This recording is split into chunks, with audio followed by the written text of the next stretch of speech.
Olá, seja bem-vindo, seja bem-vinda você que está nos acompanhando em mais esse bate-papo.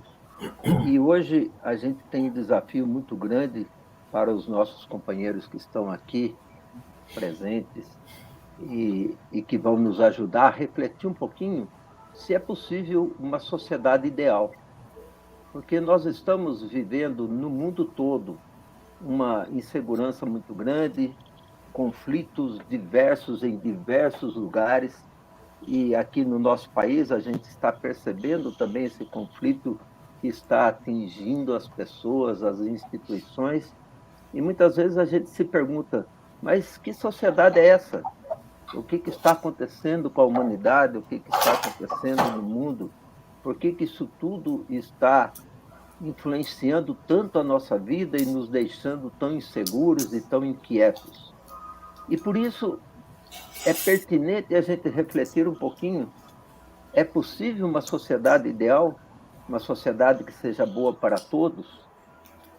E foi diante desse desafio que nós convidamos esses quatro doutores, o Elvis Ney, na área de economia, que é doutor nessa área, e é professor no Claretiano, o professor Edson, que é professor também no Claretiano e é doutor na área da saúde. A professora Selma, que também é doutora em biologia, então vai nos mostrar também, dentro dessa perspectiva da biologia, o que é possível fazer. E o professor Everton, que também é doutor, e vai fazer uma análise histórica, antropológica, sociológica, para poder refletir um pouquinho essa história, como aconteceu, o que aconteceu para que chegássemos nesse ponto, e numa perspectiva histórica também, o que é possível. Eu quero só lembrar para você que está aí participando com a gente, que se você tiver alguma pergunta, você pode escrever aí no chat, que no final a gente coloca para os nossos interlocutores aqui, e para que eles possam responder às questões que forem apresentadas. Nós queremos realmente nessa noite, ou nesse nosso bate-papo, trazer alguma perspectiva para nós todos. E que assim, com a sua participação, você poderá nos ajudar a entender direito essa situação e, questionando, você poderá nos dar alguma luz. Antes de tudo isso, eu quero agradecer ao setor de ação comunitária e pastoral do Claretiano Centro Universitário, que é quem dá para nós a possibilidade de, uma vez por mês, colocarmos para reflexão temas que são relevantes na linha da teologia, na linha da sociologia, na linha da antropologia, na linha da pastoral, e agradecer o setor de marketing, o setor de extensão, do Claretiano também, e agradecer hoje o Luiz, que está aí na tecnologia, nos dando o suporte técnico para que a gente possa trazer até você essa reflexão, esse bate-papo que pode nos iluminar e nos ajudar, ou quem sabe até nos orientar para que a gente possa ser um agente de transformação dessa sociedade, para que essa sociedade seja ideal e boa para todas as pessoas dessa humanidade que está aqui presente e que já chegou a 8 bilhões de pessoas.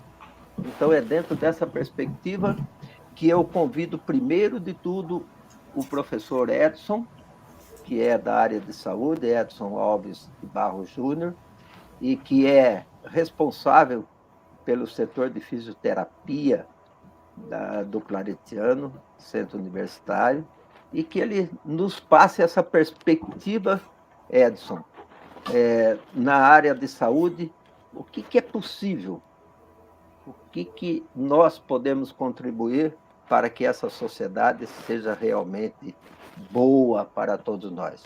A palavra é sua, meu amigo, fique à vontade. Muito obrigado, professor Eugênio, pelo convite de participar dessa discussão importante, difícil, né? E é uma honra participar com pessoas tão capacitadas como a professora Selma, o professor Elvisney, o professor Everton, uma responsabilidade. Eu espero realmente poder, assim, cumprir com a expectativa que vocês criaram na minha presença, né? Sociedade ideal, né? É possível uma sociedade ideal. Eu tentei aqui criar um raciocínio e entrar um pouquinho na questão da neurociências, né? Se nós pensarmos que a sociedade, né, ela é um grupo de pessoas, né, que teoricamente convivem e que devem trabalhar em colaboração mútua, né? Então, um grupo de pessoas que estão habitando um mesmo espaço, um mesmo período, e que, teoricamente, devem seguir um mesmo padrão, né? Bom, mas o que seria, então, essa sociedade ideal? Do ponto de vista da saúde, o indivíduo precisa poder nascer bem, viver bem e morrer bem. São princípios, assim, fundamentais, né? Mas, trazendo um pouquinho aí de reflexão, né? O que é bem? Né? Se nós formos pensar só no modelo da saúde, nós temos aí vários modelos de saúde para discutir, né? Temos o nosso sistema de saúde, que no papel é um sistema perfeito, né? Mas viver bem vai além, né? Vai além. E a ideia do bem, né, ela é muito pessoal também, né? Porque quando nós falamos de uma sociedade ideal, sociedade é um grupo de pessoas, e o ideal, né? O ideal está relativo à ideia. Ideia é aquilo que existe no pensamento, né? Então, se ela existe no pensamento, ela é uma maneira pessoal, né, de ver. Ela é uma opinião pensada ou formulada por mim. Então, me parece que quando o Eugênio disse aí, nós somos hoje 8 bilhões de pessoas no mundo, né? Cada indivíduo, do ponto de vista neurológico, do ponto de vista biológico, a professora Selma vai poder falar melhor disso, é um indivíduo, é um ser único, né? Nós somos uma pluralidade, né, de pessoas. Então, imagina, 8 bilhões de pessoas diferentes, cada uma com a sua impressão digital e também cada um com o seu pensamento, né? De acordo com as neurociências, tudo é construído no cérebro. Tudo aquilo que nós pensamos, tudo aquilo que nós sentimos e tudo aquilo que nós interpretamos como real é a mente, é o cérebro que faz, né? Então, é uma questão neurológica, é uma questão de neurociência. Então, como eu disse, nós somos, na verdade, indivíduos diferentes. Então, na verdade, nós sentimos exclusivamente, eu sinto diferente de cada um de vocês, né? Na verdade, nós somos, assim, o que o professor Clóvis de Barros fala, nós somos ilhas afetivas, né? Ninguém sente o que nós sentimos, porque ninguém tem o mesmo corpo que nós temos, ninguém tem o mesmo cérebro que nós temos. Então, quando você pensa isso numa sociedade, numa coletividade, já dá para entender que isso pode gerar conflito, não é? Então, me parece, assim, muita pretensão, né, querer que todos pensem da mesma maneira. Porque, como eu estava dizendo, né, o mundo, ele é uma percepção pessoal. Ele não passa de uma percepção do nosso corpo. A neurociência fala isso, né? Então, se os nossos corpos são diferentes,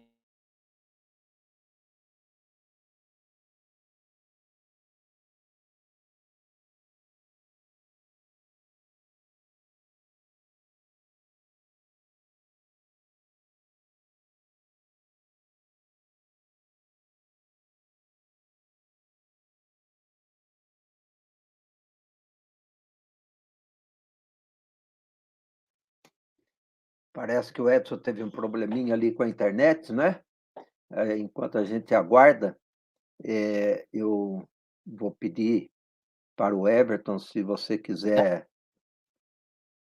Edson, tá voltando, Edson? eu sumi? Sumiu. Agora está de volta. Aonde que eu sumi? A hora que você estava falando, você falou depois do professor, eu não me lembro o nome dele. Clóvis de Barros. Isso.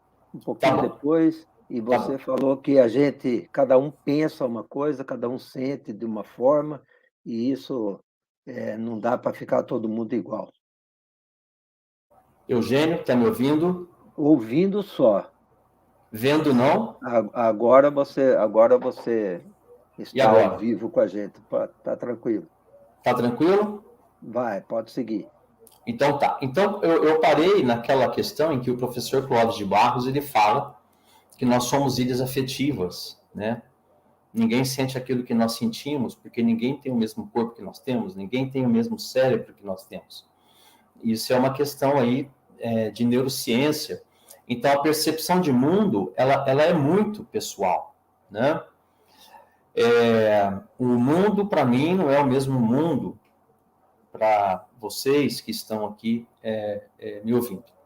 Eu tinha dado um exemplo, não sei se foi possível de vocês ouvirem, que, por exemplo, todos nós, muitas vezes, temos um prato predileto, né? Uns gostam de arroz e feijão, uns gostam de macarrão.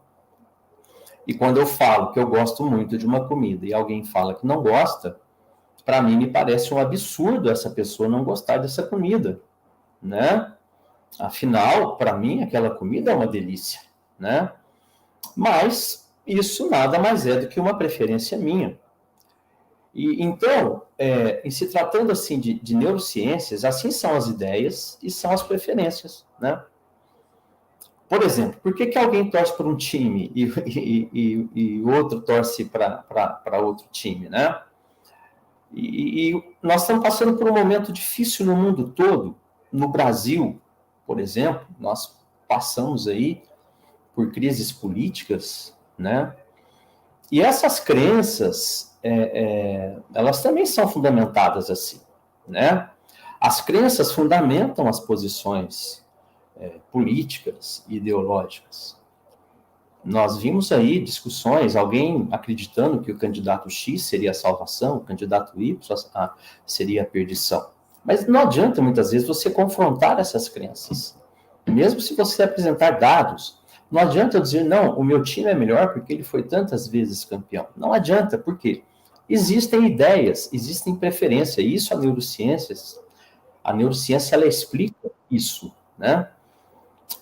Então, a mesma coisa assim, quando você encontra uma pessoa e essa pessoa alegra muito o seu coração, vamos dizer, você se apaixona por essa pessoa, né? E você cria expectativa de que ela sinta o mesmo por você. Não, não é assim, né? Nada vai justificar que essa pessoa tenha por você o mesmo sentimento, porque afinal de contas, quando você encontra essa pessoa, ela é a causa, e o teu corpo, né? Ela é a causa do teu sentimento. E você não pode querer que isso seja verdadeiramente da parte dela. Não podemos esperar que as pessoas sintam as mesmas coisas. Então, me parece que quando nós temos, assim, pessoas que não sentem, não pensam o que nós queremos, nós temos que entender que isso não é apenas uma ideologia vazia, isso tem a ver com neurociências. Nós sabemos que existem ações físico-químicas que comandam tudo isso, né? Então, uma sociedade ideal, eu entendo que ela passa por esse entendimento da neurociência, né? Que nós temos que deixar as pessoas livres para sentir o que sentem, né? E não podemos impor os nossos sentimentos. Então, me parece, pessoal, que uma sociedade ideal, ela é possível através da aceitação, né? Porque eu, enquanto profissional da área da saúde, eu entendo que existe mente, né? Existe um cérebro, e existe a percepção que nós temos do mundo, né? Então, o mundo ideal, do meu ponto de vista, passa pela aceitação, baseado na neurociência. Era isso que eu queria introduzir para todos. Espero que eu ajude a iniciar a nossa discussão. Edson, muito pertinente a sua fala, esclarecedora. Essa questão da neurociência, realmente a gente não costuma levar muito em consideração, mas é importante a gente perceber que isso faz parte da nossa existência humana e que precisamos sentir e estudar um pouquinho mais nessa perspectiva para que a gente possa entender na área de saúde o que isso vai trazer para a gente de benefício, não só para a gente, mas para a humanidade toda, né? Obrigado, Edson. Agora eu vou fazer a mesma pergunta, Everton. Na perspectiva histórica, na perspectiva sociológica, na perspectiva antropológica, é possível a gente sonhar aí com uma sociedade ideal? A história, alguma vez nessa humanidade, apresentou uma sociedade ideal? Tem alguma perspectiva assim que possa dizer, nós já vivemos isso anteriormente, por que agora não conseguimos? Existiu isso, não existiu? E se existiu, o que pode ser feito? Se não existiu, mesmo assim, o que pode ser feito? A bola está contigo, Everton. Legal, Eugênio. Agradeço primeiro o convite e a oportunidade de falar um tema tão espinhoso e pertinente ao mesmo tempo, né? E tão bem acompanhado pelos colegas aqui, professores, e pela professora Selma também, né, do Claretiano. Bom, primeiro, é muito difícil responder a pergunta que o professor Eugênio nos colocou aqui, né? Porque pensar em uma sociedade ideal só é plausível a partir do momento em que a gente considera que ideal é esse, né? E muitas vezes o ideal nos impulsiona por caminhos que fogem daquilo que foi idealizado inicialmente. Então, eu vou partir aqui da definição de ideal que o Edson já encaminhou, né? E vou continuar acrescentando alguns elementos para isso, para a gente poder pensar. Essa questão histórica aí vai se apresentar no percurso. Então, é o seguinte, como o Edson bem lembrou, ideal, né, relativo a uma ideia, né? E um outro significado também, complementar a esse, é que ideal possui, em um grau superlativo, estou considerando aqui o dicionário de Oxford. Então, ideal é aquilo que possui em grau superlativo as qualidades positivas de sua espécie, ou que se ajusta exatamente a um modelo, a uma lei. E por isso seria perfeito, tá?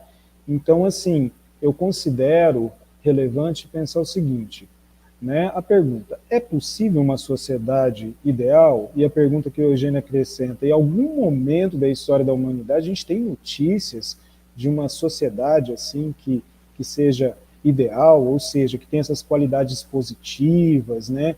E que se adeque bem a um modelo e que seja, portanto, considerada que tudo funciona, tudo é perfeito? Olha,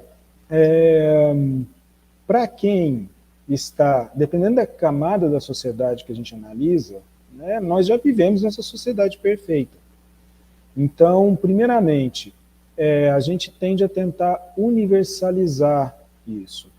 E aí pensa a sociedade a partir da própria percepção, né? Então, por isso que eu falei, continuando aí, mas na perspectiva das ciências sociais, né? Aquilo que o Edson comentou, né? Que assim, para algumas pessoas, nesse momento, é possível achar pessoas que vão dizer, olha, tá, eu não sei do que esse povo reclama tanto, a nossa sociedade já é ideal. E ela vai considerar aquilo que constitui todo o conjunto de elementos que ela acessa, que essa pessoa acessa, e que legitima, justifica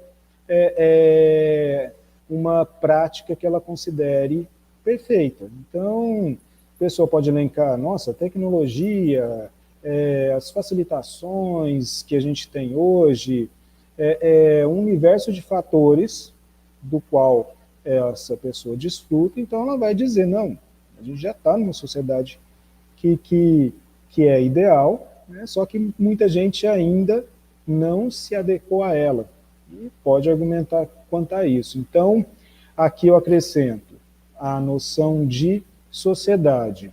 Então, agora estamos pensando não num ponto de vista, mas em vários, né? Então, essa sociedade desejada, ela precisa contemplar a sociedade mesmo, em sentido abrangente. E o alcance dos meus olhos é restrito. E mesmo na avaliação histórica, isso pode ser considerado restrito também. Então, a gente não tem uma, digamos assim, uma forma de abarcar todas as camadas da sociedade para dizer, poxa vida, essa é a sociedade ideal. Então, muitas vezes a sociedade é ideal para uma camada, para um certo extrato, para alguns estratos da sociedade, enquanto que para outros a sociedade está falida, né? Está equivocada, está muito longe do ideal. Tá?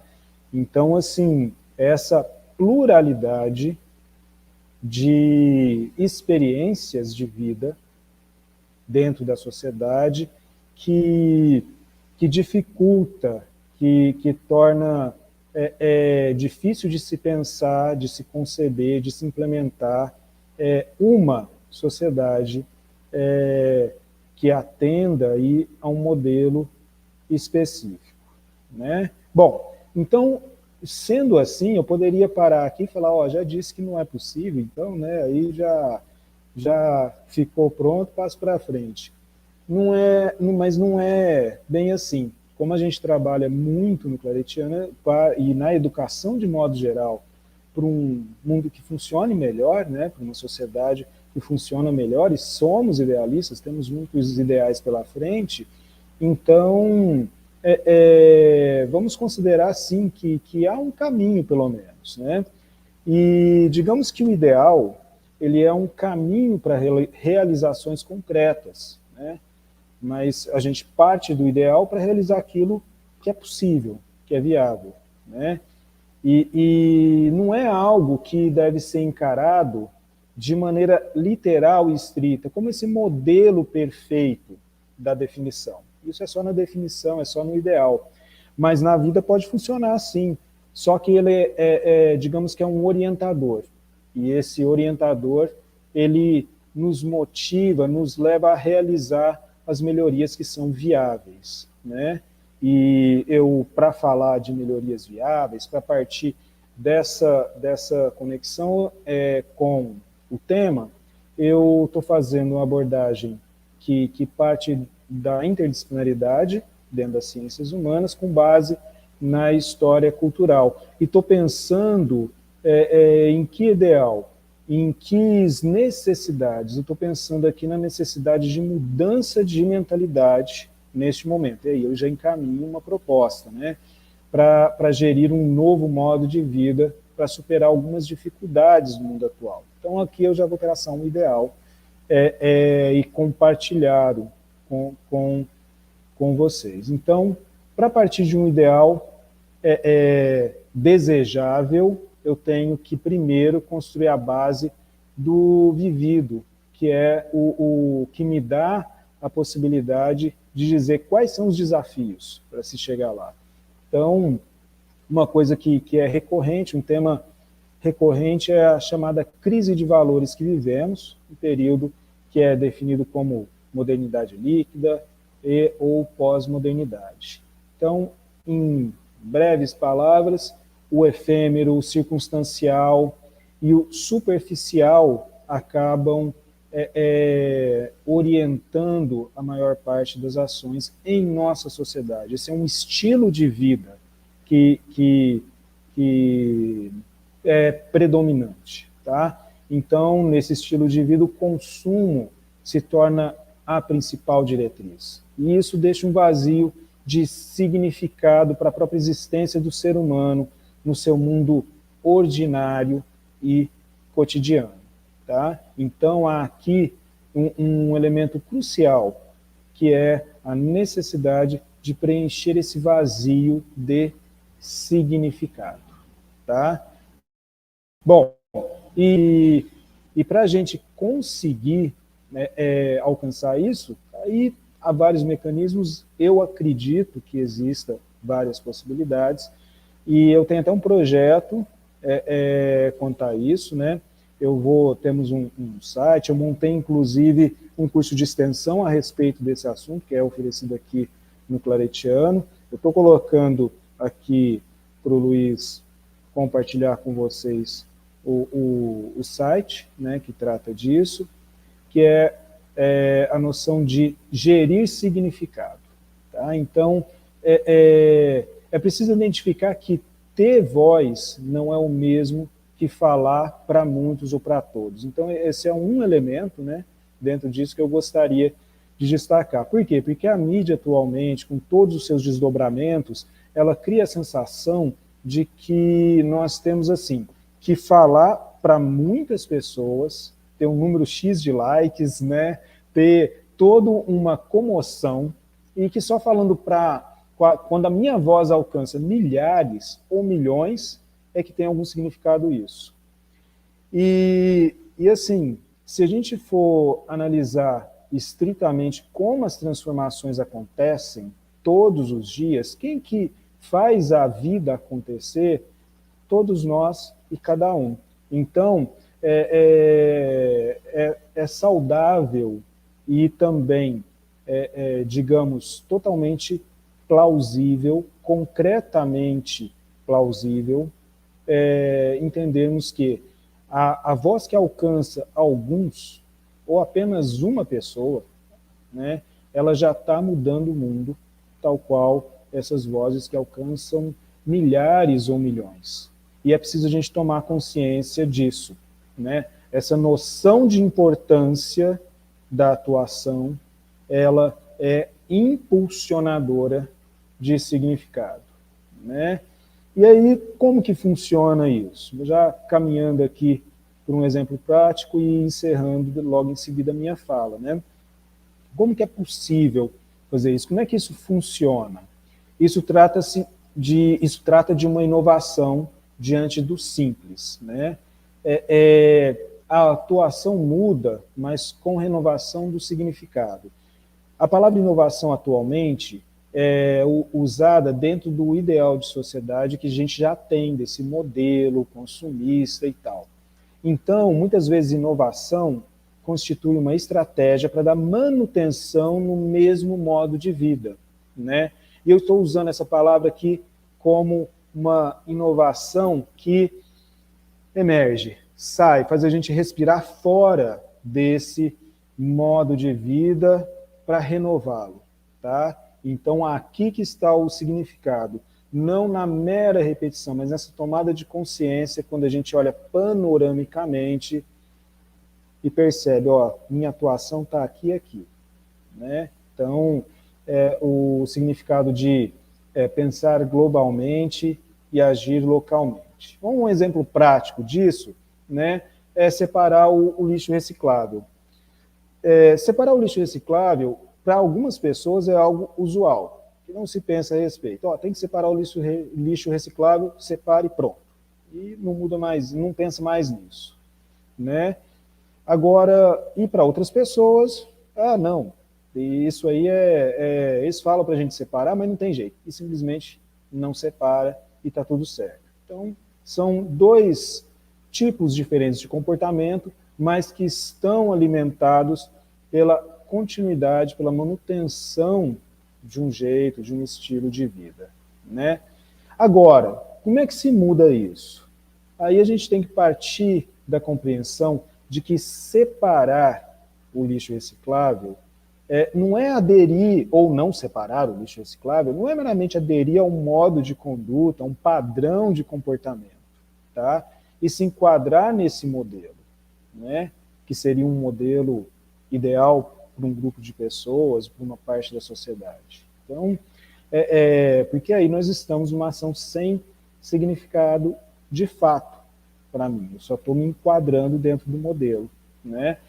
Mas, sobretudo, que ao separar o lixo reciclável, eu estou diminuindo o nível de lixo que vai para o fundo do mar, por exemplo, e que vai virar lá ou uma ilha de garrafa PET, ou então aquele resíduo de plástico que vai para dentro do corpo do peixe, o peixe que possivelmente vai para a minha mesa depois, né?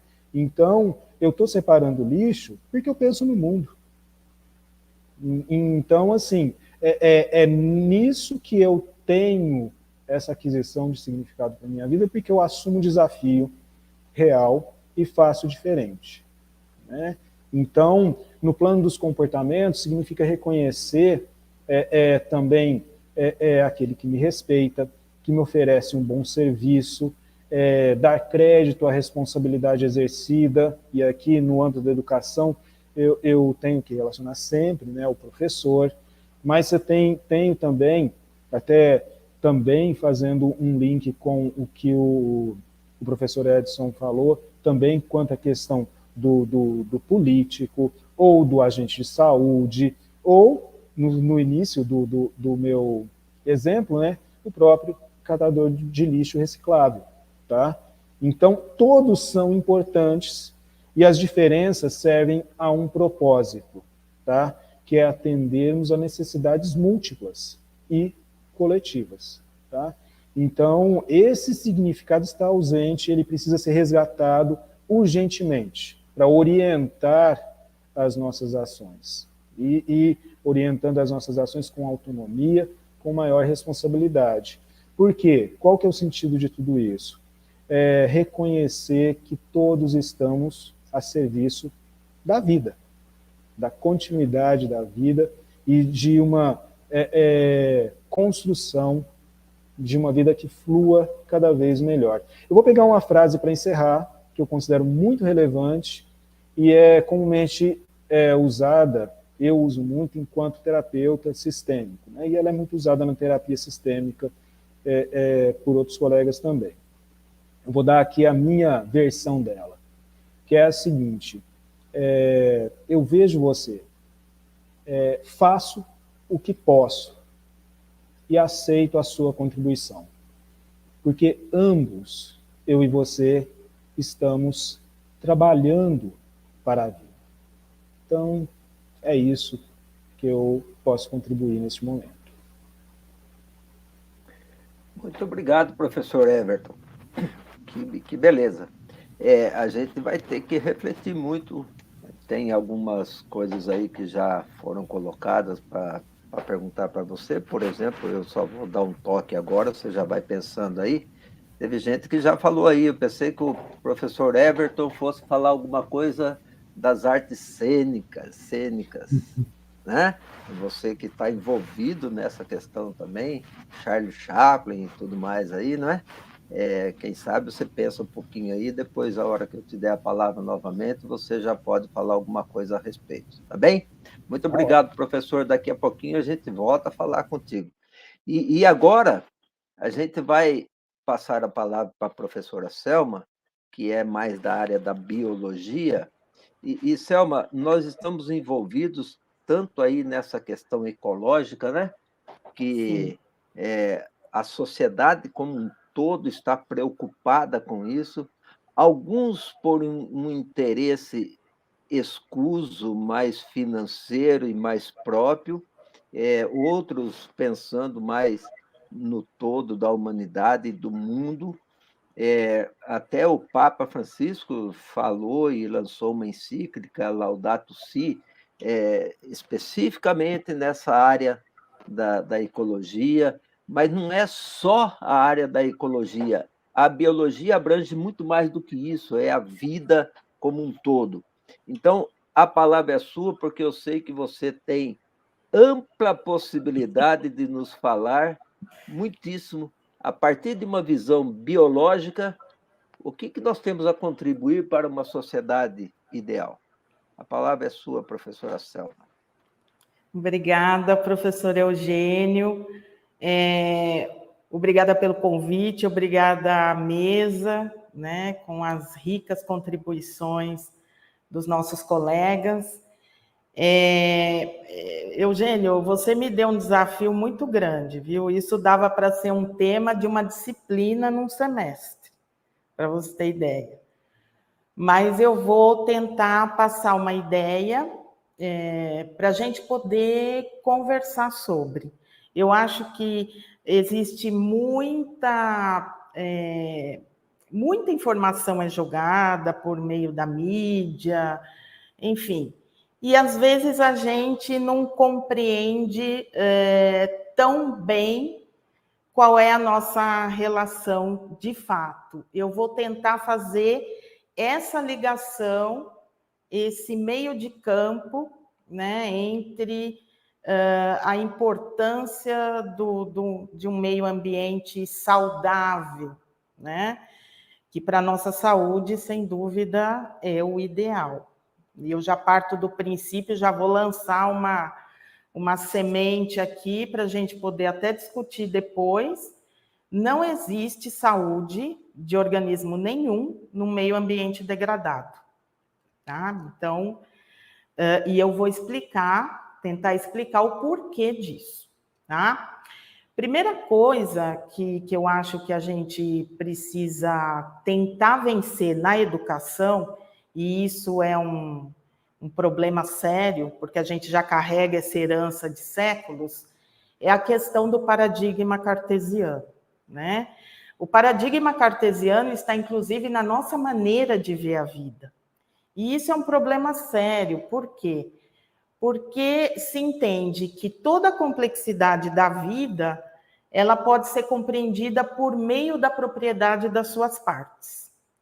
E quando a gente compreende de uma forma sistêmica a biologia, e aqui eu vou puxar autores como o Maturana, o Varela, Margulis, Lovelock, uma série de autores, para que a gente compreenda que a vida não dá para a gente ver a partir das suas partes, tá? Então, eu vou primeiro tentar mostrar, embora eu acredito que todo mundo tenha aí o conceito, mas eu queria entrar no conceito do que é vida do ponto de vista biológico, para a gente poder entender a nossa participação aí e dentro desse ponto de vista, dessa inter-relação entre ser vivo e meio ambiente, e o que nós precisaremos fazer para viver, eu não digo uma sociedade ideal, mas uma sociedade próxima disso, né? Então, eu começo com um conceito chamado de autopoiese. Isso pode se aplicar a uma célula, e eu vendo uma célula, eu posso extrapolar isso para qualquer organismo, tá? Então, autopoiese significa fazer a si mesmo, né? Então, essa é uma propriedade que eu posso atribuir à vida. A célula tem capacidade de se construir sozinha, né? Ela se constrói seus componentes dentro de uma barreira, né, delimitada, o que significa que tudo que acontece ali dentro não acontece fora, né? Por isso que a membrana que envolve a célula, para nós, foi o grande ponto que vai culminar no sucesso da vida. E, além disso, né, a gente tem uma série de componentes que são formados por essa célula, e esses componentes trabalham em cooperação, né? Não existe nada dentro do nosso corpo que trabalhe de uma maneira que não seja cooperativa. Então, nós temos muito que aprender observando simplesmente como os seres vivos funcionam, né? A gente precisa aprender a ser mais cooperativo e menos competitivo, né? Então, da união, né, de todos esses componentes que a célula tem a informação, ela passa a ter uma propriedade que a gente chama de emergente, né? Então, por isso que o modelo cartesiano de pensar a vida é um modelo meio ultrapassado, porque as partes juntas, trabalhando juntas em cooperação, elas criam uma propriedade que a gente chama de emergente, ou seja, é uma propriedade que não existia e passa a existir no momento em que todas essas peças começam a trabalhar juntas, né? Então, a vida não dá para ver em partes, mas eu só consigo ver a vida no âmbito da cooperação dos seus componentes e nas suas relações, né, com os fatores abióticos, né, que são os fatores físicos, químicos do meio ambiente. Então, tudo isso é importante para a gente falar a respeito da vida, né? Outra coisa importante é que a célula ela se autorregenera, né? Então, ela mesma vai construindo, vai fabricando os seus componentes na medida em que eles vão precisando ser substituídos, né? E uma coisa importante, a célula não precisa de nenhuma informação do meio ambiente para poder se construir. Essa construção já está dentro dela, né? Então, nesse aspecto, a célula, assim como uma abelha também não precisa da informação do ambiente para ela ser uma abelha. Todas essas informações estão dentro dela. Então, nesse aspecto, o ser vivo, ele é um sistema fechado. Ele próprio constitui os seus componentes porque ele já tem essa informação do que precisa ser constituído. No entanto, ele é um sistema aberto para o meio ambiente na medida em que ele precisa dos seus nutrientes e de energia. Então, o que acontece? Quando a gente vai se alimentar, a gente se alimenta do que existe no ambiente, né? Então, a gente come carne, planta, fungo, e isso vem do ambiente nas mais variadas formas. E a gente precisa do ar, né? Que a gente inspira, dentro desse ar tem o oxigênio, que a gente vai utilizar, né? Aliás, o oxigênio também com a quebra dos nutrientes também vem, é distribuído por algum sistema circulatório, no nosso caso, o sangue, entra na mitocôndria da célula e vai produzir o ATP, porque, na verdade, a gente precisa do ATP.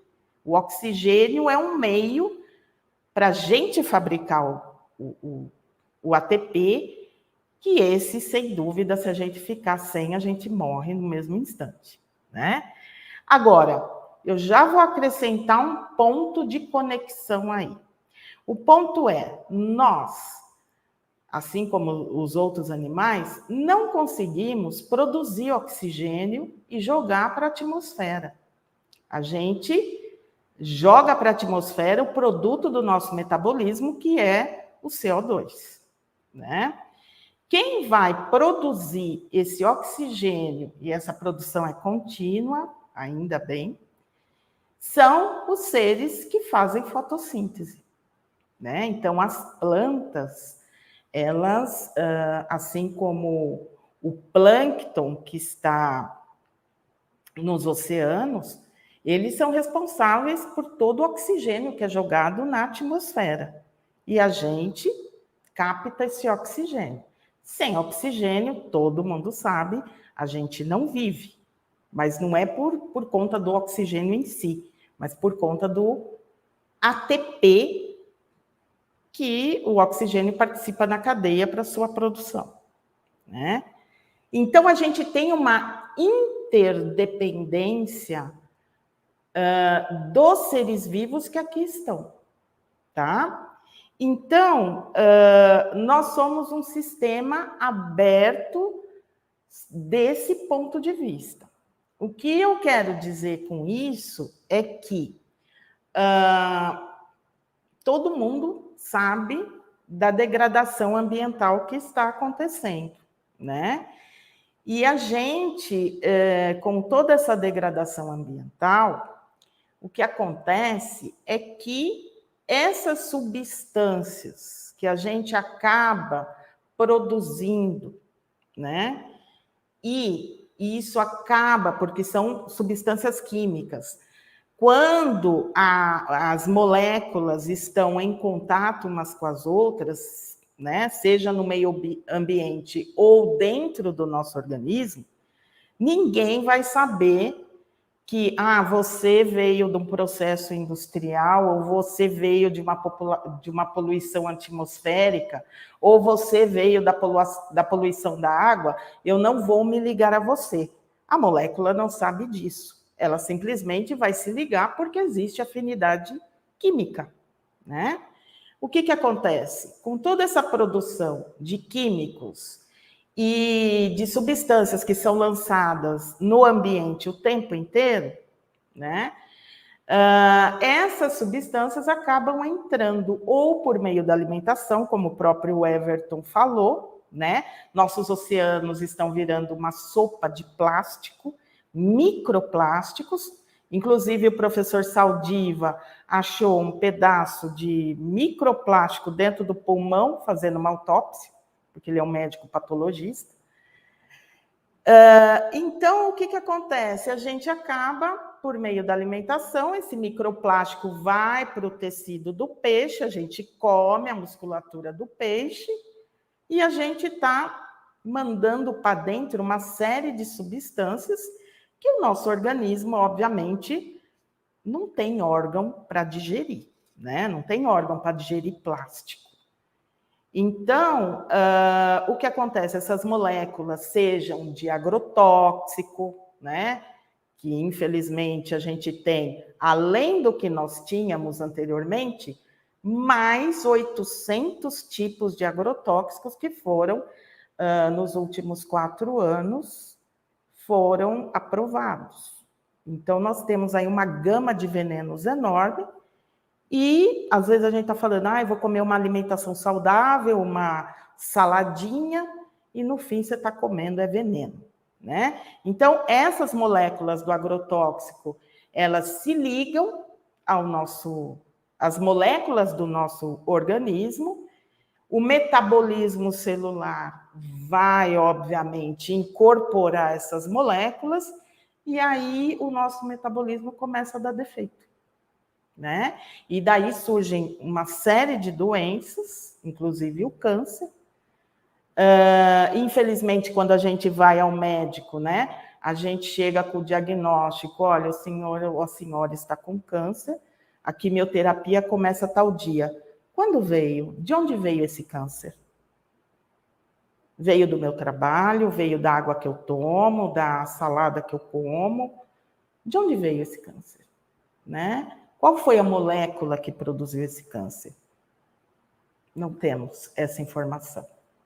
Né? Então, a gente teria que estudar toda a cadeia para a gente poder entender de onde está vindo todas as doenças que vêm a partir do meio ambiente. Nós não temos essas informações. Então, está aí um gap, né? Um espaço a ser preenchido, porque a gente tem o direito de saber de onde vem a causa das nossas doenças, né? Então, se eu for pensar, estou falando do ponto de vista ambiental.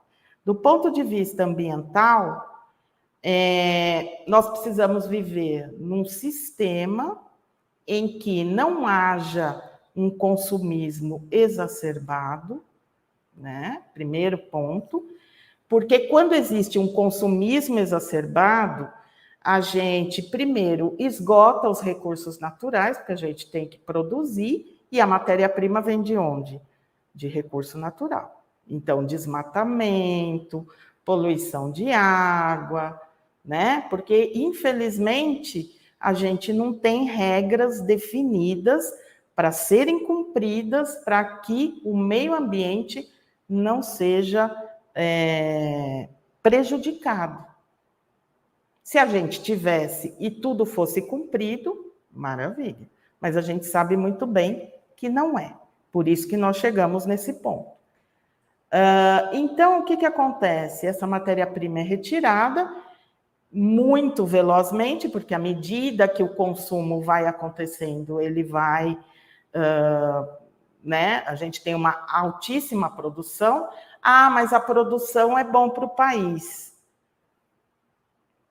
A produção é boa desde que ela mantenha a vida. E eu estou falando das condições para a gente manter a vida. O resto vai ter que se enquadrar. Porque o que é mais importante?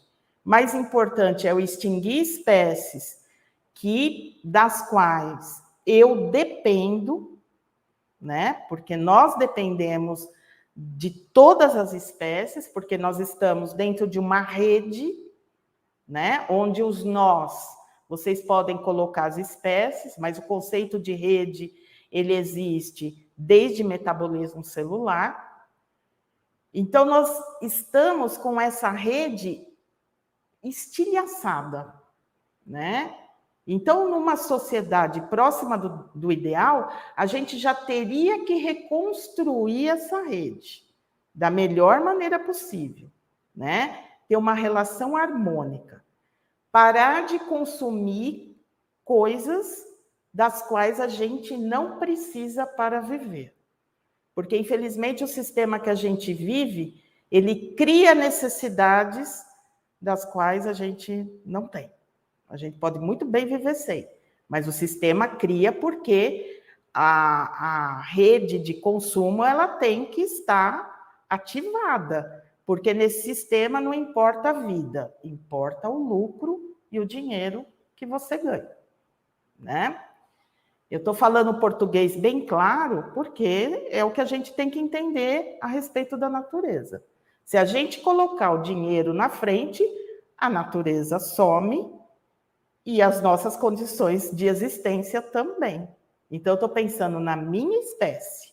Para a minha espécie poder viver, eu tenho que manter toda essa rede viva.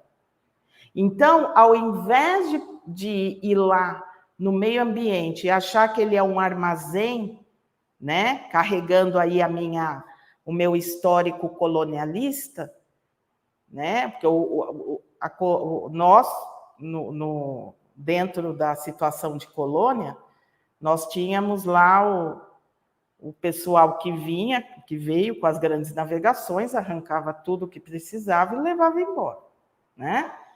Então, a gente precisa limpar essa herança colonialista que a gente tem, de achar que o meio ambiente é para ser explorado. O meio ambiente não é para ser explorado. O meio ambiente é para ser manejado. É uma palavra bem diferente de exploração. Nada é para ser explorado, para ser manejado de uma maneira apropriada, com pessoas competentes para isso. Ninguém chama biólogo para fazer esse estudo.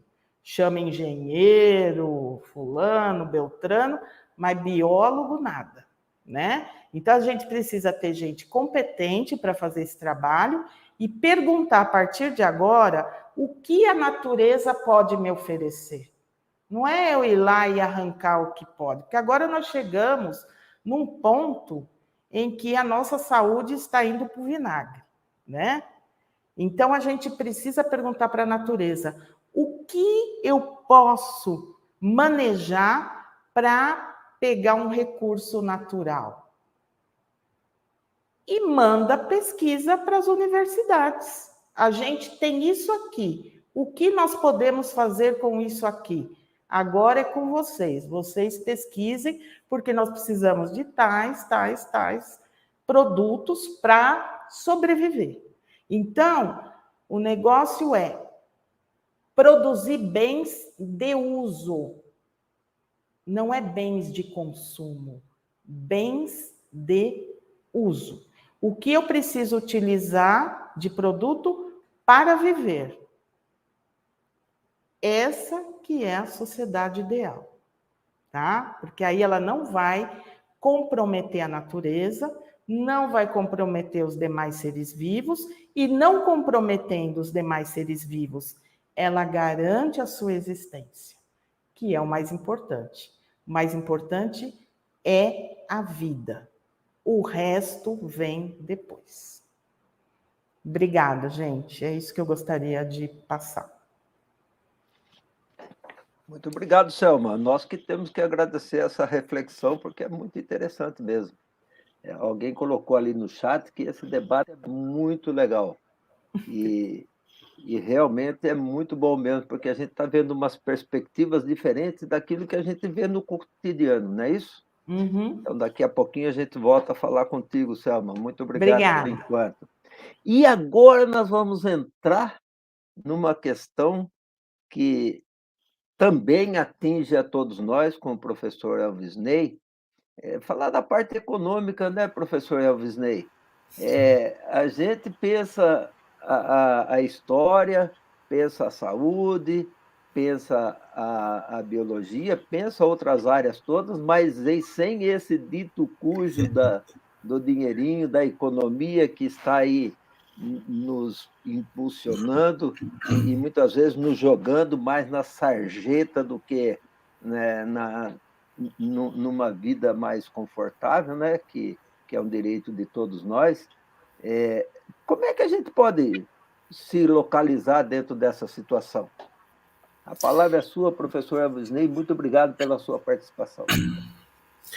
Bom, boa noite a todos.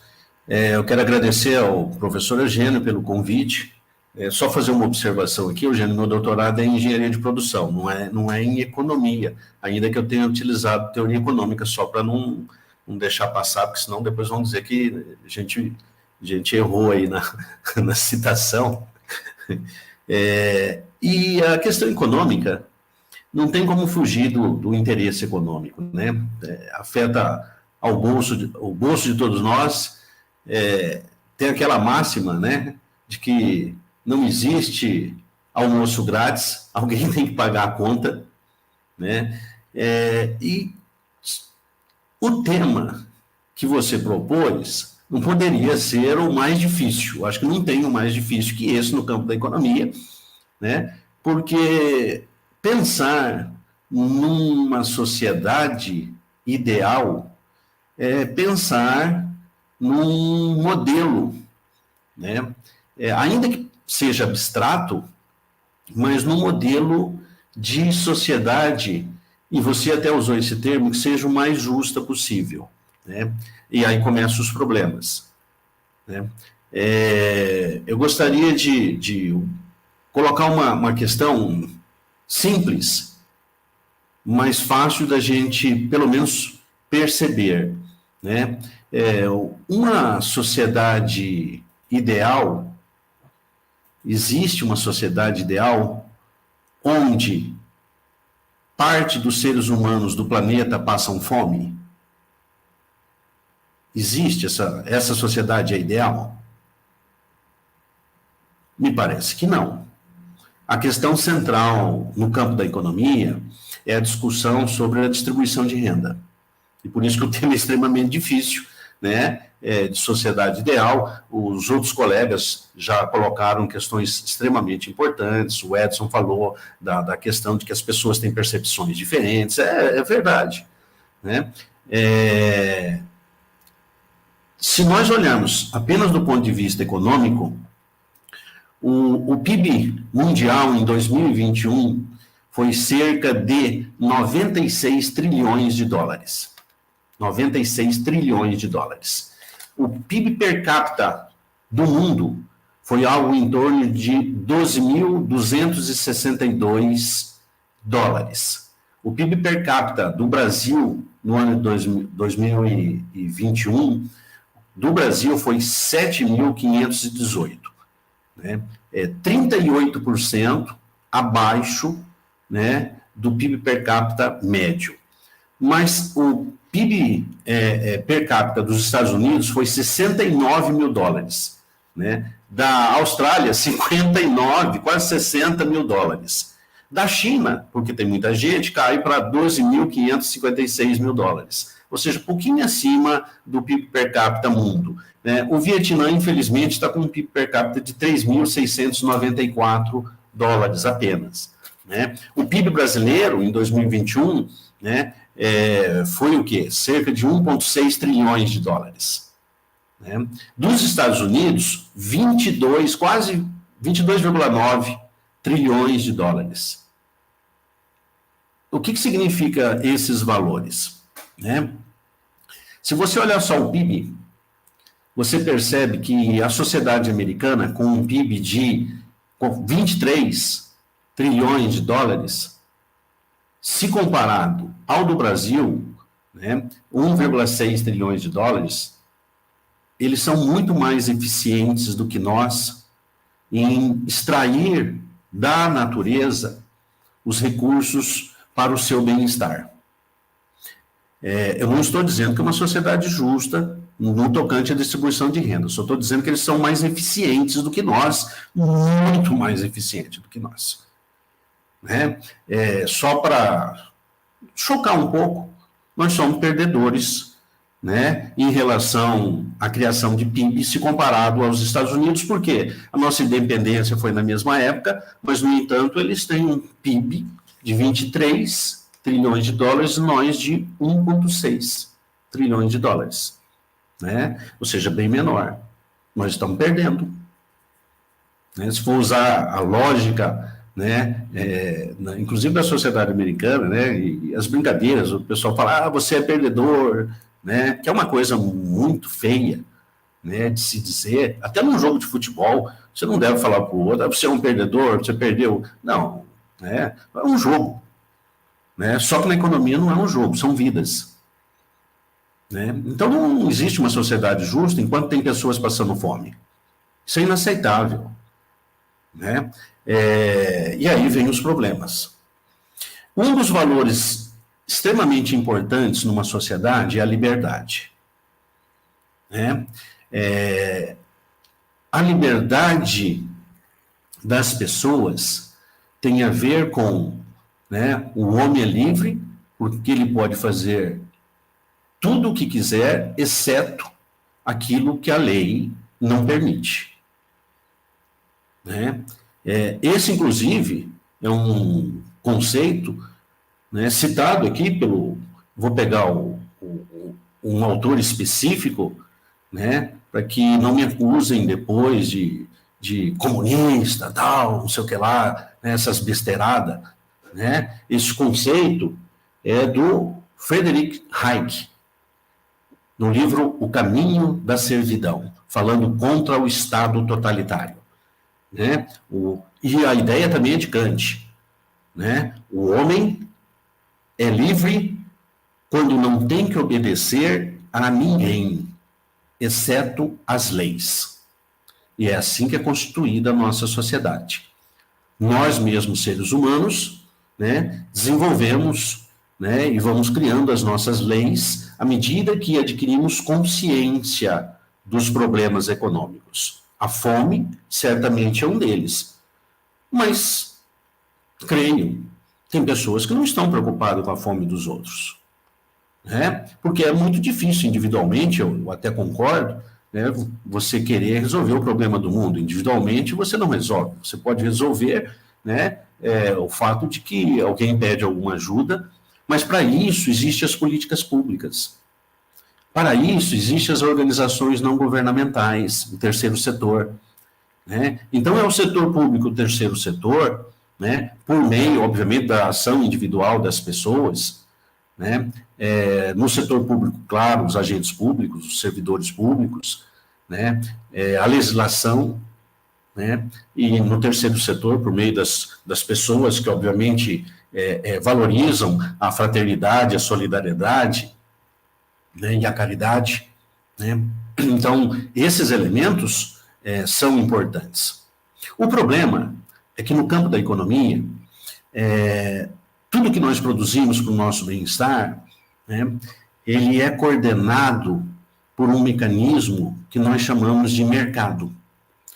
O mercado é o mecanismo que coordena a ação livre das pessoas. Né, e aí nós passamos para a liberdade econômica. Né, o Friedman, que é outro liberal, né, diz o seguinte: não existe liberdade política sem liberdade econômica. A liberdade econômica embasa a liberdade política, demonstrando claramente que o poder econômico influencia nas questões políticas. Nós sabemos muito bem disso. Né? Se o mercado, onde se gera riqueza, né, e essa riqueza necessariamente tem problemas de distribuição, né, a distribuição de renda desigual no nosso país, que nós vemos em vários outros países do mundo. Né? Mesmo nos Estados Unidos, existe uma tendência de concentração da renda. Né? O mercado valoriza o quê? As ações no espaço do mercado. A concorrência. Esse é o ideal do mercado. É o ideal na cabeça dos economistas no espaço do mercado. Quanto mais concorrência, melhor é. Os preços vão diminuir, os produtos vão ser ofertados na melhor qualidade possível, né? Entre aspas, né? Depende. Mas o que é importante é que a liberdade econômica é fundamental, a liberdade individual das pessoas é fundamental. Eu defendo a liberdade das pessoas, né? E o respeito às leis. O processo civilizatório dos seres humanos adquirindo consciência, né, resulta nos avanços dos direitos humanos. E não adianta ficar reclamando e falando de direitos humanos, de bandido que mata. Não, os direitos humanos, né, é para o ser humano. Né? Ainda que ele seja uma pessoa que cometeu um crime grave, tem que ser aplicada a lei. Aplica-se a lei. Né?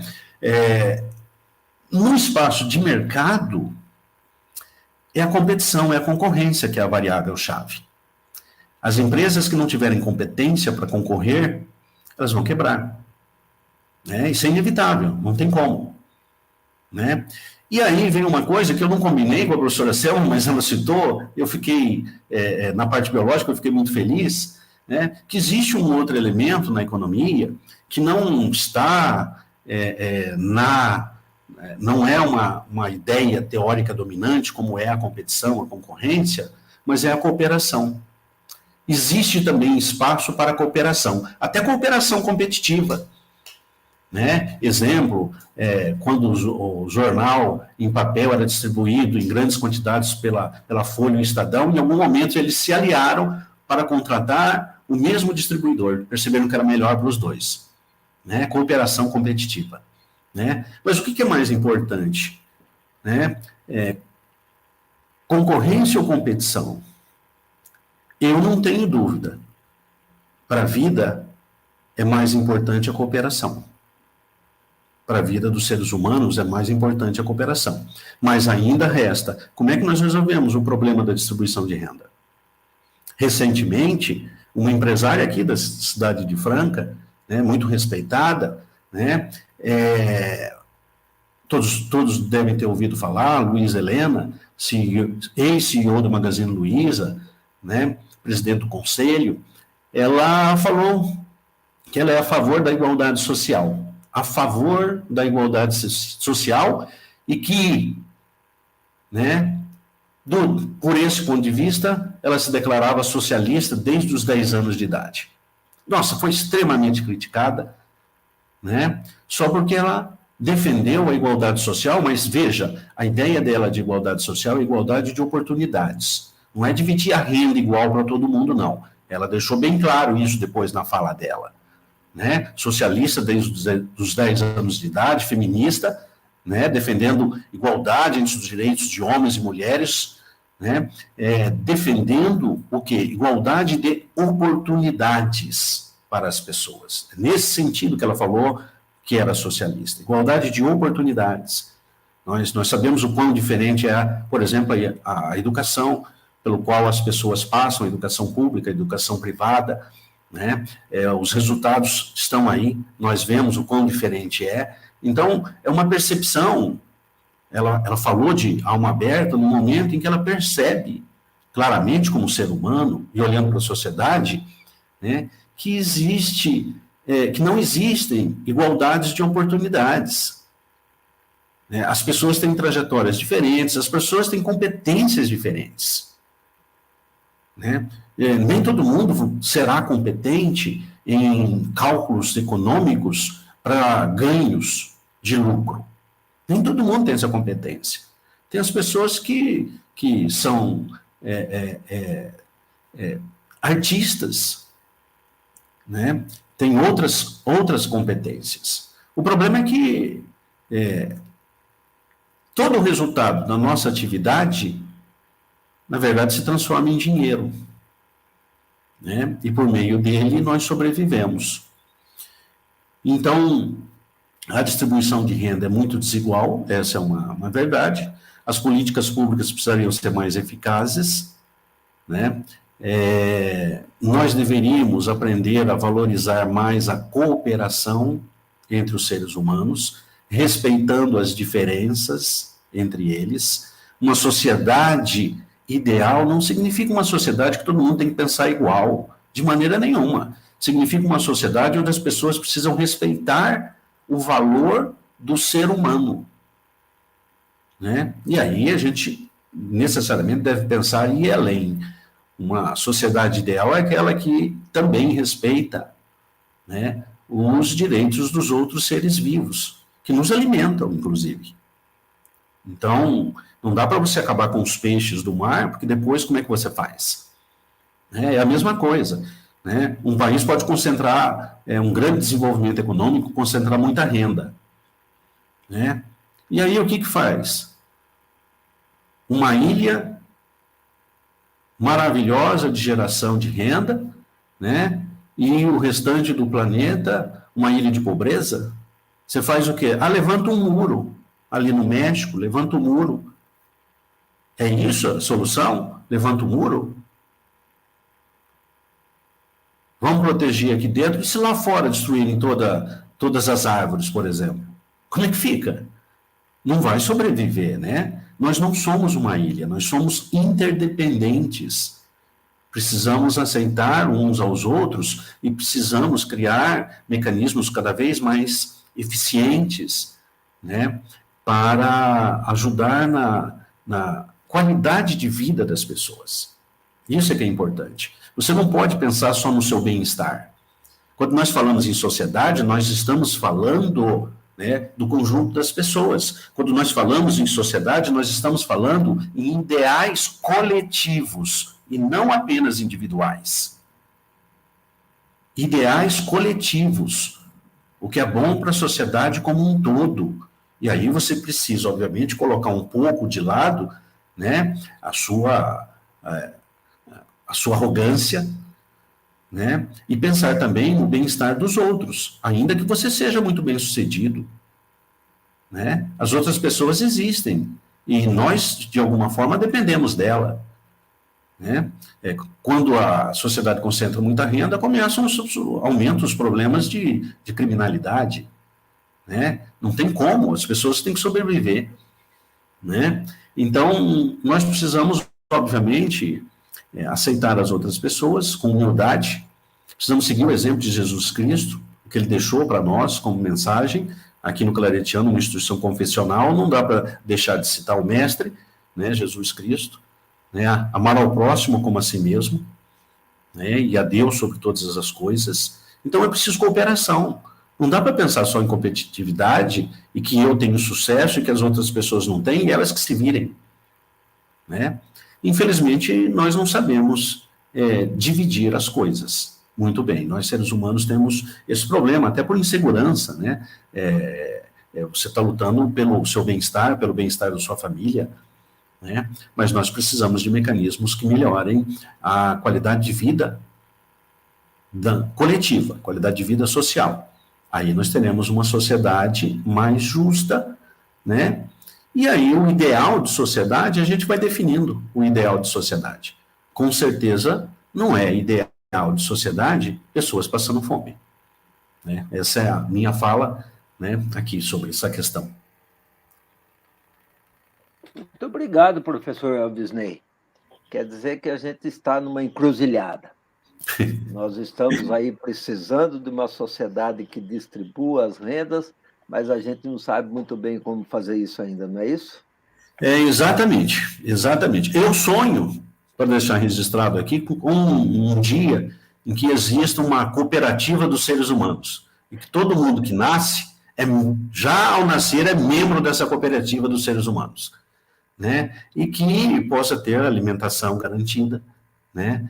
Estudo garantido, né? E aí ele vai usar as suas habilidades, né, para as demais coisas que ele quiser, consumir, né, para a sua sobrevivência. Mas eu já vou começar fazendo pergunta aqui, já que você está aqui comigo na tela aí, o Luiz já vai disponibilizar os outros. Elvisney,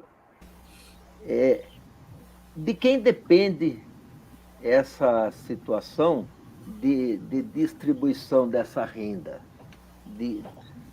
Quem que pode fazer com que isso realmente aconteça? Que sociedade é essa que vê que a concentração de renda é perniciosa para as pessoas e, no entanto, acaba deixando que isso aconteça e, às vezes, até provoca isso? Eugênio, as pessoas vivem nos seus mundos, né, em condomínios que dá para você levantar seus muros, mas ainda corre o risco de ao entrar no condomínio, ao entrar no prédio, sofrer algum atentado, sofrer alguma questão, né? É o reflexo da má distribuição de renda. Então, depende de uma conscientização das próprias pessoas. Depende da ação do poder público, né, bem intencionado, o que é um grande problema, né? Nós sabemos, né? Porque o interesse econômico, né, de usar recursos públicos em benefícios próprios é muito grande, não só no Brasil, né? Então depende, na verdade, de um processo de conscientização de que o que importa é o ser humano. Então, a questão de cooperação, o que importa, na verdade, é se fazer uma pergunta: o que é a vida? O que é a vida? É acumulação de dinheiro? Isso é a vida? Eu tenho sucesso, acumulo dinheiro, tudo bem, né? Mas o que é a vida? Na verdade, isso envolve a distribuição de renda, envolve mudanças de valores e mudança de mentalidade. Se nós continuarmos consumindo o planeta no ritmo que está, não vai ter planeta. Não vai sobrar planeta. É óbvio que não vai daqui a 1.000, 2.000, 3.000 anos. Não vai sobrar, né? Então, nós precisamos pensar na sustentabilidade do planeta. Sustentabilidade é um ideal, assim como a sua proposta é um ideal. Eu sempre critiquei a ideia de desenvolvimento sustentável porque não acredito nela, né? Mas é um ideal para a sobrevivência dos nossos descendentes do planeta e respeito aos outros animais, aos outros seres vivos que fazem parte desse planeta. Então não dá para ficar olhando só para o seu umbigo, né? É preciso cooperar com as outras pessoas, né? Agora, isso é um processo histórico, né? Isso é um processo de conscientização e de mudança de valores. Perfeito. O Edson, pegando essa mesma linha de raciocínio aí, você colocou, enquanto você falava, se não conseguimos pensar, sentir, perceber o que o outro sente, percebe e pensa, por isso há esse conflito e às vezes isso angustia. Essa distorção não é motivo de conflito? Ou esse não entendimento do outro, ou aceitação do outro, não gera um conflito entre as pessoas, ou até internamente? É possível uma atitude de respeito dentro dessa situação toda? O que a neurociência fala disso? Essa percepção do outro, esse relacionamento interpessoal? Então, estão me ouvindo? Estamos. Vamos ver. Essa questão da percepção que cada um tem, né? Ela pode ser também pensada de uma maneira mais exata. Tudo que a Selma colocou, tudo que o Elvisney colocou, são questões, de certa forma, que nós entendemos muito claramente, digamos assim, quase que palpáveis, né? Percebidas, mas não me parece que todas as pessoas estão com essa consciência, com essa aceitação. Você fez uma pergunta aí para o Elvisney que foi muito pertinente, né? O Elvisney fez uma explanação brilhante sobre as questões aí econômicas mundiais, né?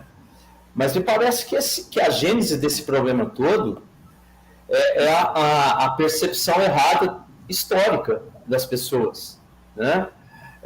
Ele falou do enriquecimento, que as pessoas querem enriquecer e não estão nem aí com o outro. A Selma disse de um contexto histórico que nós temos da nossa colonização. Os nossos colonizadores tinham uma percepção totalmente distorcida também. Então, essa questão de sociedade ideal, ela passa por cada um, a percepção que cada um tem, né? Mas passa por uma questão da educação dessa percepção também. É uma questão histórica. A educação dessa percepção que cada um consegue ter, né? E me parece que são questões muito claras, mas que as pessoas não conseguem se conscientizar, né? Então, a conscientização, ela também é um fato da neurociência. A pessoa precisa da educação, ela precisa da oportunidade para que isso seja transformado dentro dela também. Perfeito, muito obrigado. Selma, você coloca aí umas questões muito interessantes. Essas lições da sociedade, nós poderíamos tirar da sociedade, das abelhas e dos outros insetos, algum exemplo para melhorar a nossa sociedade humana? E depois você já complementa, dentro disso que o Edson colocou aí também, esse conceito de natureza que você explanou para nós, que a natureza está aí para ser explorada, isso aí sempre foi assim na história, ou teve um momento em que isso foi mais, o momento atual, ou algum momento na história isso esteve mais presente, ou sempre foi assim? A palavra é sua, Selma. Tá ok. Vou começar, então, pela última aí que você colocou. De acordo com os estudos, né, que a gente observa, até na própria história, e até a gente pode ver as sociedades dos povos originários, que não existe uma exploração, né, de fato. E isso no começo, antes do feudalismo, também não existia assim uma exploração, mas a gente teve a fase do homem caçador-coletor, né? Onde ele coletava os frutos, era nômade, né? Então ele andava e ia coletando conforme ele tinha essa fonte de alimento e de recurso. Os povos originários, os indígenas, por exemplo, eles têm uma relação com a natureza completamente diferente da nossa sociedade, né? Uma relação de respeito, uma relação em que eles observam os ciclos, né, de quando os alimentos são produzidos, e ali eles coletam, eles plantam também, né, já chegam na fase da agricultura, tal. Mas a gente percebe claramente que a coisa começa a mudar quando a gente tem o início do mercantilismo, né? A gente tem o início do capitalismo. Então, essas relações, elas começam a mudar. Então, você tem os grandes proprietários já se apropriando das terras em que as pessoas trabalhavam antes. Então, as pessoas passam a vender, na verdade, o seu trabalho, né? Elas não plantam mais, mas agora elas são empregadas de quem agora é o dono da terra. Então, essa relação já começa a mudar, né? Então, você tem aí uma relação em que os donos, né, dos meios de produção, vamos dizer assim, comandam, né, e relatam como isso tem que acontecer. E a única coisa que as pessoas têm é vender a sua força de trabalho. Então, a relação mudou completamente, né? E aí, quando muda essa relação, a gente começa a ver a degradação da natureza se iniciando com mais intensidade, né? Por conta do próprio sistema. A lógica do sistema é uma e ele tem que funcionar dessa forma. É a lógica do sistema. A primeira questão que você falou, Eugênio... Da sociedade das abelhas, dos insetos. Tá. Bom, a sociedade das abelhas e dos insetos sociais, a gente tem vários graus de sociabilidade dentro dos insetos. E as abelhas, formigas e cupins são eusociais. Então, você tem uma rainha, né, que, através do cheiro, consegue comandar as operárias, né, para que, na verdade, o cheiro ele faz com que essas operárias façam as atividades que elas têm que fazer durante um tempo. Existe uma divisão do trabalho etária. Então, quando elas nascem, elas cuidam da cria, depois elas vão construir o cerume, que é a colônia, né, as células, para que a rainha faça a deposição. Depois elas viram lixeiras, né, porque existe uma organização temporal e social dentro da colônia, e depois elas se tornam forrageadoras, que é quando elas saem em busca de néctar e pólen para trazer dentro da colônia. Essa é uma sociedade interessante do ponto de vista do inseto, né? Uma sociedade interessante. Cada um sabe o seu papel ali dentro durante um tempo e vão passando por todas as atividades, né? Existe uma organização e tudo ali dentro é compartilhado, né? Agora, a vida da rainha é complicada. Então, eu penso do ponto de vista da operária e penso do ponto de vista da rainha. A rainha, ela vira uma escrava dentro da colônia. Por quê? Porque ela está ali só para fazer postura dos ovos da colônia. E ela nunca sai da colônia. A partir do momento que ela é fecundada, ela fica ali dentro e não sai mais. Então, a vida da operária é uma vida muito mais interessante do que a vida da rainha. E a rainha pode chegar a viver 5 anos dentro dessa colônia e a operária vive 2 meses. Mas são 2 meses de uma vida intensa, porque ela conhece todas as tarefas, né? E a rainha fica ali. Quando a rainha fica muito velha, ela perde seu cheiro e aí as operárias matam a rainha. E aí uma outra rainha começa de novo, a comandar a colônia, entre aspas, né? Então, são exemplos que a gente pode tirar em termos de organização. Mas do ponto de vista de divisão ali de classe, eu acho que não é legal para a rainha. Para as operárias é uma vida interessante, mas elas vivem muito pouco. Então, acho que para a gente tem condições de olhar esse exemplo e melhorar esse exemplo para a gente. Para a vida do governante e do povo ficar bem, ficar boa, né? Perfeito, Selma, muito obrigado.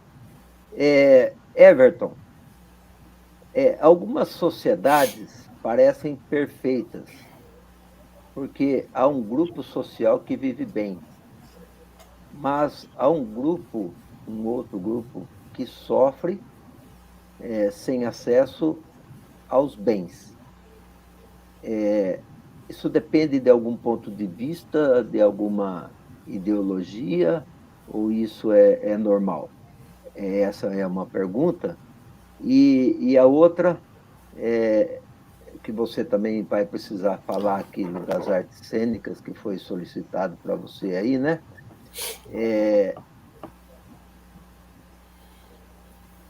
Pode ir falando isso aí, depois eu vejo aqui a outra questão que foi colocada e eu passo para você.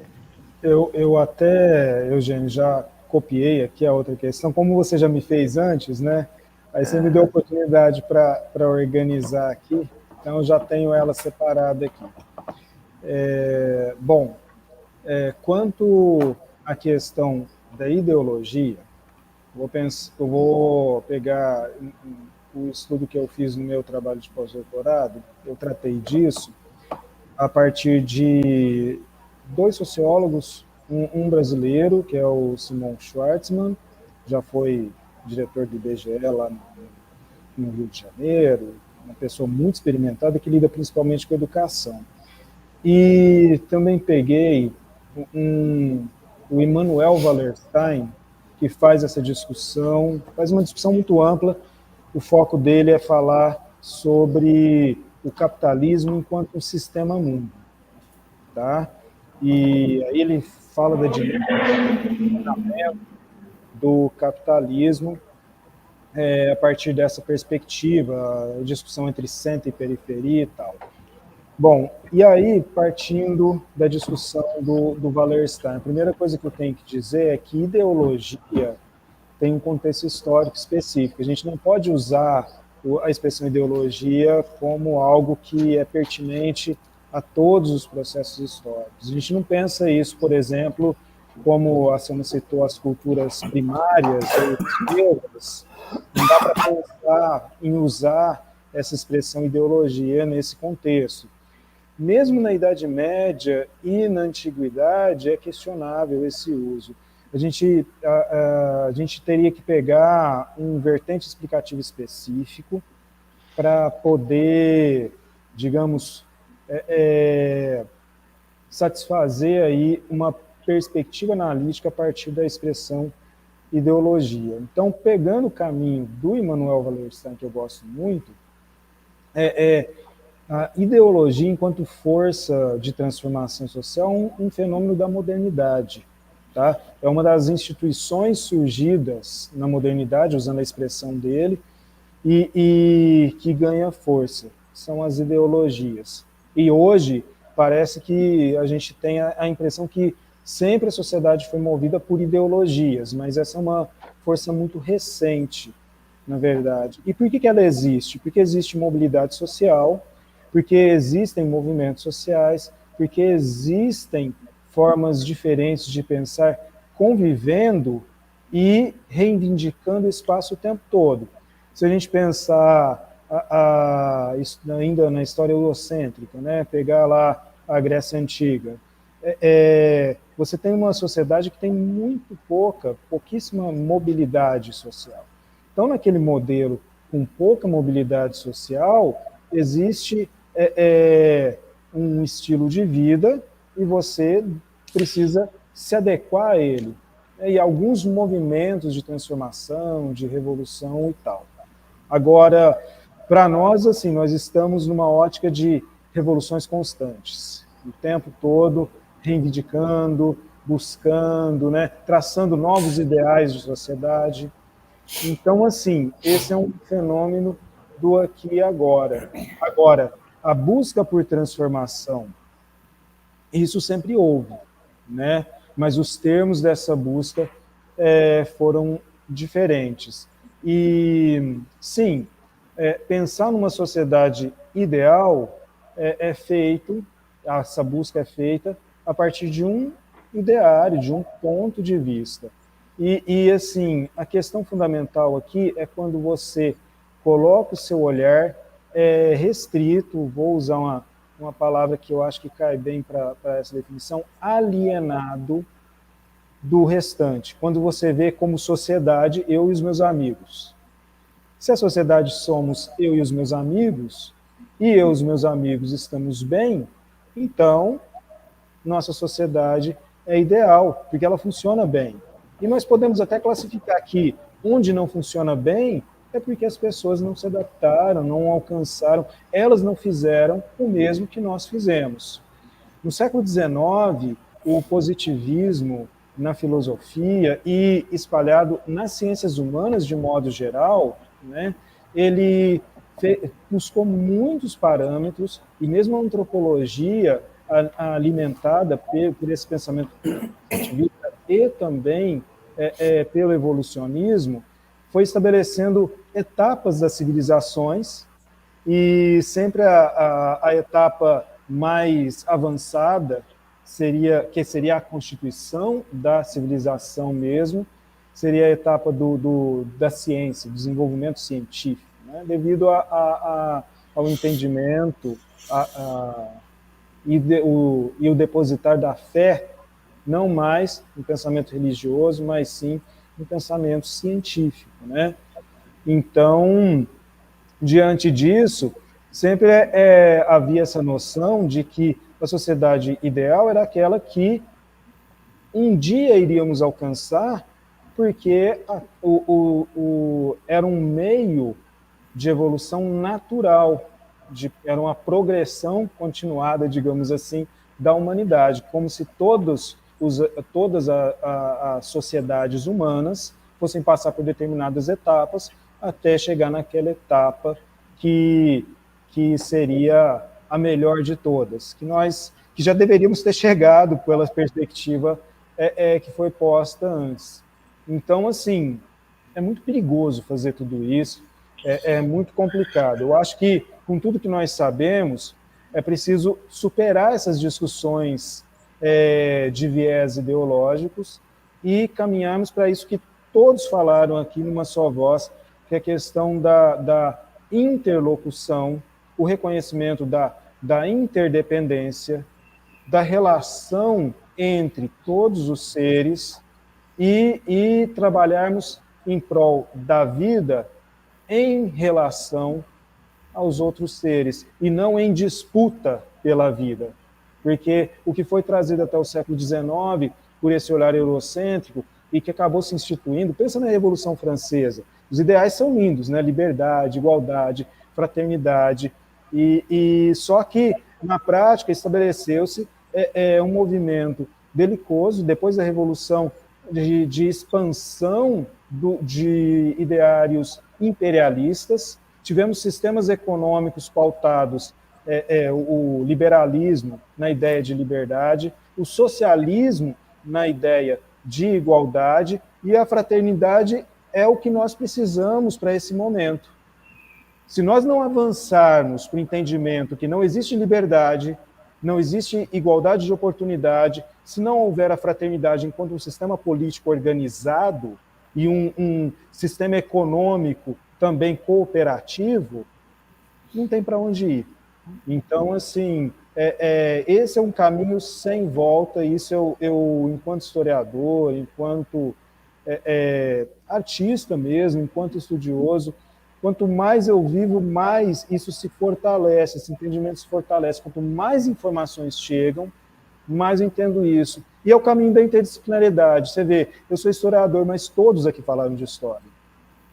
E no final, o que acontece? Nós estamos em diálogo, por isso que a gente vai falar um do outro, e aí eu vou não mais competir com a área do outro, eu vou contribuir e receber essa contribuição. Esse dar e receber, a gente precisa, esse é o campo da fraternidade que nós temos que estruturar enquanto regime político, enquanto sistema econômico. Isso é um desafio para o século XXI, para que a gente chegue ao século XXII.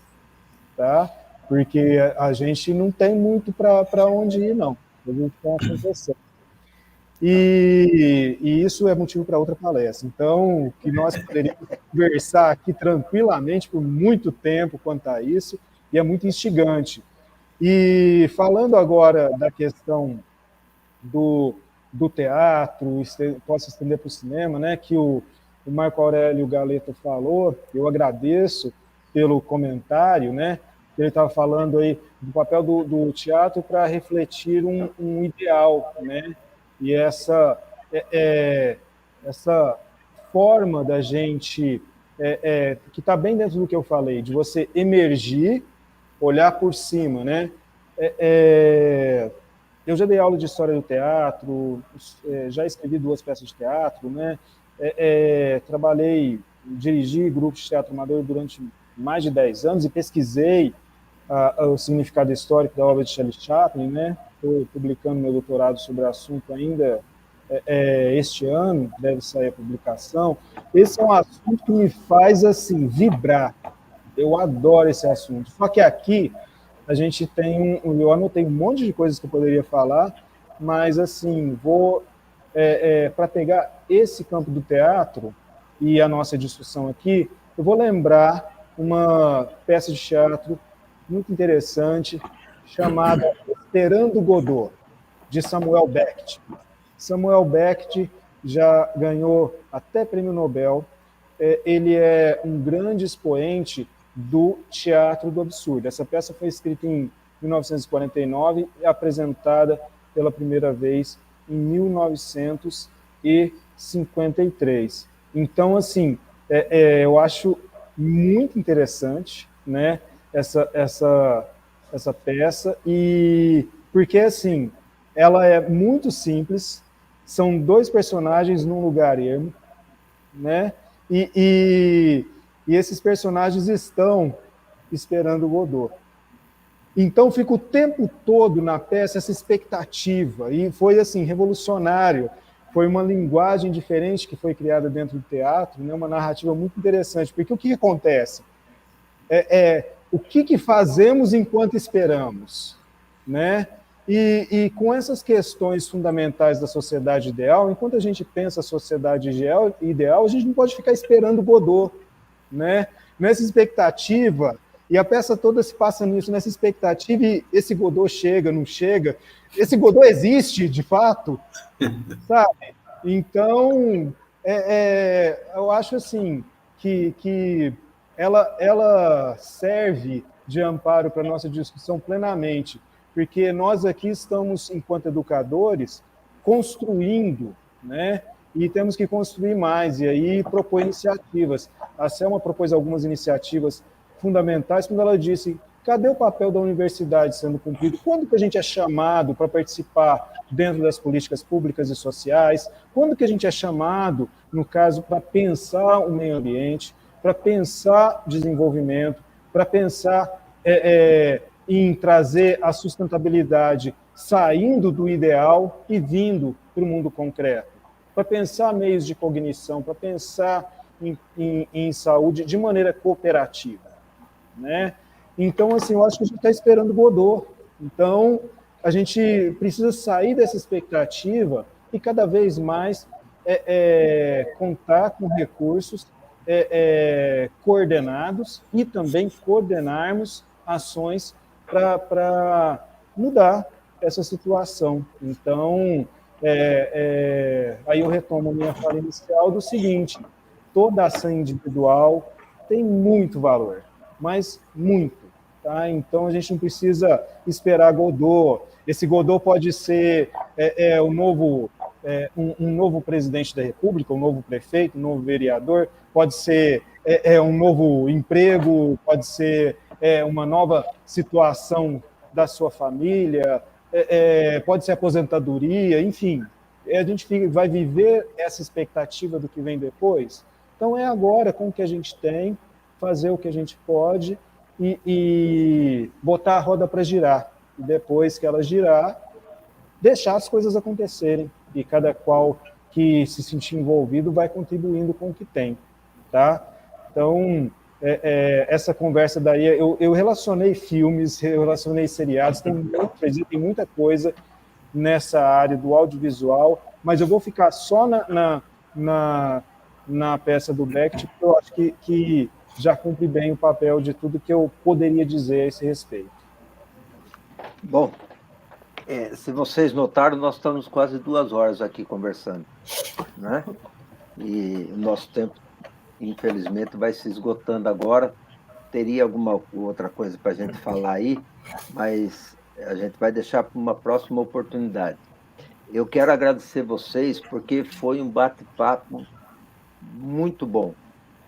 A gente pôde discutir em várias possibilidades. Elvisney, não vamos falar do assunto teológico, porque no mês passado a gente abordou esse tema, mas olhando com um olhar teológico, tá? E hoje eu quis exatamente abordar numa outra perspectiva, assim como vocês colocaram aí, de uma forma esplêndida, muito bem clara, muito bem colocada, e como já foi até colocado aí na tela, foi gente dizendo que espetacular essa discussão, muito boa, e que a gente vai deixar aí no YouTube, vai ficar no YouTube, sempre ficam todas as nossas discussões, né? E com certeza isso vai ser bem divulgado ainda, porque, infelizmente, como até foi colocado aí no chat, não foi tanto divulgado como poderia ter sido, e muito mais gente poderia receber essas contribuições. Mas fica uma lição que eu pude perceber em vocês todos.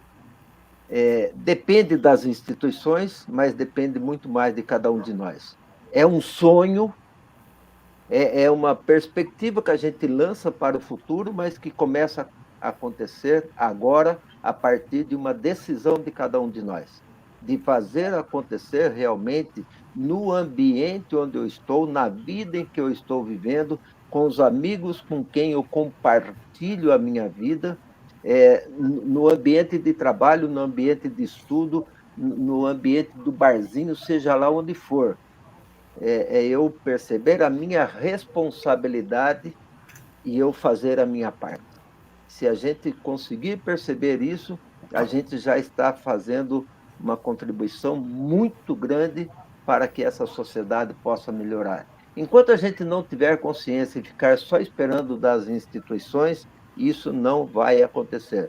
Porque as instituições podem mudar, mas se as pessoas não mudarem, não vai acontecer um mundo melhor. Então, muito obrigado por vocês terem compartilhado com a gente esses pensamentos de vocês, na área que vocês atuam. Muito obrigado ao Claretiano por todos os meses nos oferecer a oportunidade de discutir um tema novo, um tema gostoso, para que a gente possa divulgar cada vez mais essa responsabilidade que cada um tem. Muito obrigado, Luiz, por você ter aí acompanhado a gente nessa tecnologia, o setor de extensão, o setor de ação comunitária e pastoral, o setor do marketing, enfim, são muitas pessoas que estão envolvidas para que isso possa acontecer. E que a gente agradece também a participação de todos os que nos acompanharam aqui, e eu tenho certeza que lá na frente, quem sabe, uma hora dessa, a gente não vai compartilhar, mas a gente, de algum lugar onde a gente estiver, a gente vai saber que isso foi benéfico e contribuiu para que as pessoas pensem um pouquinho mais e contribuam um pouquinho mais para que essa sociedade possa ser cada vez melhor e as pessoas gostem de viver aqui, né, Selma? Aqui, apesar de tudo que está acontecendo, que a gente goste de viver aqui, porque a nossa vida é feita para a felicidade, não para o sofrimento. Então, uma boa noite para todos, um bom dia ou boa tarde, dependendo da hora que você for novamente assistir, se você não estiver agora. A gente conta com vocês para que essa sociedade, esse mundo, essa humanidade, esse globo possa ser cada vez melhor. Um forte abraço para todos e todas, e o mês que vem nós não teremos, porque já é férias, e aí no começo do ano a gente já começa de novo as nossas atividades no final de cada mês. Até mais. Boa noite, um abraço. Tchau.